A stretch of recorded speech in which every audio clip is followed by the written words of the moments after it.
Morning students. आज हम history के 7th chapter crafts and industries के कुछ टॉपिक्स को क्लियर करेंगे। तो लेसन शुरू करने से पहले हम जान लेते हैं क्राफ्ट्स एंड इंडस्ट्रीज़ क्या होता है। तो बेटे, क्राफ्ट्स जो चीज़ें हम हाथ से बनाते हैं, यानी कि जैसे हम कपड़े को हाथ से बनाते हैं, उसके अंदर जो डिज़ाइन होता है वो क्राफ्ट्स में आता है। और जितनी सारी कंपनीज होती हैं, चाहे वो कुछ भी बनाती हो, सारी इंडस्ट्रीज़ में आती हैं। जहाँ जाकर हम नौकरियाँ करते हैं वो क्या होते हैं बेटे? इंडस्ट्रीज़। जो हाथ की बनी हुई चीज़ें हमारी हैं, यानी कि हमारी कंपनियां होती थी, वो कैसे अंग्रेज़ों के टाइम में नष्ट हो गई और अंग्रेज़ों की इंडस्ट्री कैसे डेवलप हो गई थी, आज हम उन्हीं के बारे में इस लेसन में डिटेल से पढ़ेंगे। तो शुरू करते हैं अपने लेसन को। Economic impact of British rule in India, यानी कि भारत में ब्रिटिश शासन का आर्थिक प्रभाव। The British conquest of India differed from every previous conquest in that while earlier foreign conquerors left the traditional economic virtually untouched, the British imperialism broke down the whole framework of Indian society and economics. Bharat पर Britain की विजय उसके पहले की हर विजय से भिन्न थी, जबकि पहले के विदेशी विजेता परंपरागत अर्थव्यवस्था को लगभग अछूते ही छोड़ देते थे, लेकिन ब्रिटिश साम्राज्यवाद ने भारतीय समाज और अर्थव्यवस्था के संपूर्ण ढांचे को तोड़ डाला। Before the introduction of modern and mechanised method of production by the British, it was mainly cottage industries that flourished in the country. अंग्रेजों द्वारा उत्पादन के आधुनिक और मशीनी तरीकों के प्रचलन से पहले मुख्य रूप से कुटीर उद्योग ही देश में फलता फूलता रहा है। The village artisan such as the weavers, the carpenters and the potters met the various need of the people. बुनकरों, कुम्हार जैसे ग्रामीण कारीगर लोगों की विभिन्न आवश्यकताओं की पूर्ति करते थे। They produced coarse cloth, various kind of implements and domestic vessels on small scale for rough and ready use. उन्होंने छोटे स्तर पर मोटे कपड़े, विभिन्न प्रकार के उपकरण तथा घरेलू बर्तन तैयार किए। They inherited these occupations running in the family for generations. उन्होंने परिवार में पीढ़ियों तक चलाने वाले इन व्यवसायों को विरासत में ले लिया। The town artisans and craftsmans were often patronised by the local rulers, nobles and landlords to produce luxuries good. नगर के कारीगरों, शिल्पकारों को प्राय स्थानीय शासकों, सामंतों और जमींदारों ने विलासिता की वस्तुएं बनाने के लिए संरक्षण प्रदान किया। But the coming of the east India company things started changing. लेकिन ईस्ट इंडिया कंपनी के आगमन की स्थिति बदलने लगी। भारत में ईस्ट इंडिया कंपनी की भूमिका 1600 से 1757 तक के व्यापार निगम की थी, जिसने भारत में सामान्य या कीमती वस्तुएं लाई और उन्हें भारतीय वस्तुओं जैसे वस्त्र, मसाले के लिए विनिमय किया, जिसे उसने विदेशों में बेच दिया गया।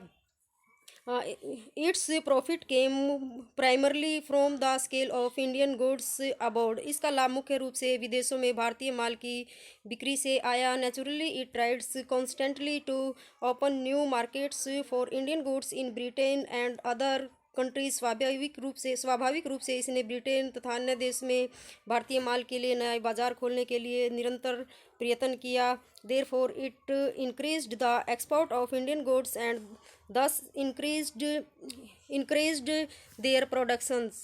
इस प्रकार से इसने भारतीय सामान का निर्यात बढ़ाया और इस प्रकार उनके उत्पादन को प्रोत्साहित किया। This is the reason why Indian rulers tolerated and even encouraged the establishment of the company's factories in India। यही कारण है कि भारतीय शासकों ने भारत में कंपनी की फैक्ट्री की स्थापना को सहन किया और उसे प्रोत्साहित किया। Decline of village industries and town handicrafts. ग्रामीण उद्योगों और नगर हस्तशिल्प की गिरावट। These were the principal measures taken by the British to bring about the collapse of Indian handicrafts। यह कदम अंग्रेजों द्वारा भारतीय हस्तशिल्प के पतन को रोकने के लिए उठाए गए प्रमुख कदम थे। जो कदम कौन कौन से हैं? फर्स्ट है the forcing of British free trade off on India. Bharat पर ब्रिटेन मुक्त व्यापार के लिए दबाव। सेकंड है imposing heavy duties on Indian manufacturers in England. Bharat निर्माण में इंग्लैंड में भारी शुल्क लगाना। Third the export of raw products from India. Bharat में से कच्चे उत्पादों का निर्यात। Fourth the transit and custom duties. Custom transit और कस्टम ड्यूटीज़। फिफ्थ है granting special privilege to the British in India, Bharat में अंग्रेजों को विशेष सुविधाएं प्रदान करना। Sixth building railways in India, Bharat में रेलवे का निर्माण करना। Seventh compelling Indian artisans to divulge their trade secrets, मजबूर भारतीय कारीगरों को उनके व्यापार रहस्य प्रकट करने के लिए। एट्थ है होल्डिंग ऑफ एग्जीबिशन, प्रदर्शनकारियों का आयोजन। Commercial policy of the British, British की वाणिज्यिक नीति। The economic policy of British government in India proved disastrous for the Indian people, Bharat में ब्रिटिश सरकार की आर्थिक नीति भारतीय लोगों के लिए विनाशकारी साबित हुई। 1757 के बाद भारत के साथ कंपनी के वाणिज्यिक और आर्थिक संबंधों के पैटर्नों में एक गुणात्मक परिवर्तन हुआ। सन 1757 में प्लासी के युद्ध में बंगाल के नवाब को पराजित करने और बक्सर के युद्ध के बाद कंपनी अब भारतीय व्यापार का उत्पादन पर एकाधिकार प्राप्त करने तथा भारतीय व्यापार को बढ़ावा देने के लिए बंगाल पर अपने राजनीतिक नियंत्रण का उपयोग कर सकता था। इसके अलावा उसने अपने भारतीय माल के निर्यात के लिए बंगाल के राजस्व का उपयोग करना शुरू कर दिया। The Indian merchants were gradually squeezed out while the weavers and other craftsmen were compelled either to sell their products at uneconomic rates or to hire themselves out to the company at low wages।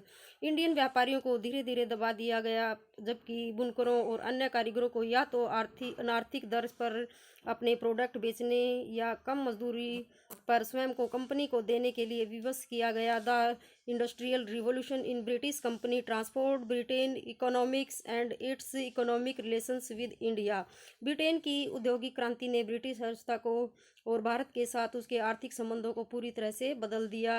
18वीं शताब्दी के उत्तरार्ध और 19वीं शताब्दी के प्रारंभिक कुछ दशकों में ब्रिटेन का सामाजिक और आर्थिक परिवर्तन हुआ और ब्रिटिश उद्योग का विकास और विस्तार आधुनिक मशीनों, फैक्ट्री व्यवस्था और पूंजीवादी के आधार पर हुआ। As a result of the industrial revolution an entirely new class of society the industrial capitalist was born, औद्योगिक क्रांति के परिणाम स्वरूप समाज का एक बिल्कुल नया वर्ग औद्योगिक पूंजीपति का जन्म हुआ। समाज में इस नए वर्ग के लोग औद्योगिक पूंजीपतियों, कारखानों और मजदूरों के मालिक थे जो अपने आप को दैनिक मजदूरी के रूप में मजदूरी देते थे। The rise of this new powerful classes and an important impact on the British economic relations with India, इस नए शक्तिशाली वर्गों के उद्भव का भारत के साथ ब्रिटिश आर्थिक संबंधों पर एक महत्वपूर्ण प्रभाव पड़ा। The interest of this class in the empire was very different from that of the east India company, साम्राज्य में इस वर्ग की दिलचस्पी ईस्ट इंडिया कंपनी की श्रेणी से बहुत भिन्न थी या उससे बहुत अलग थी।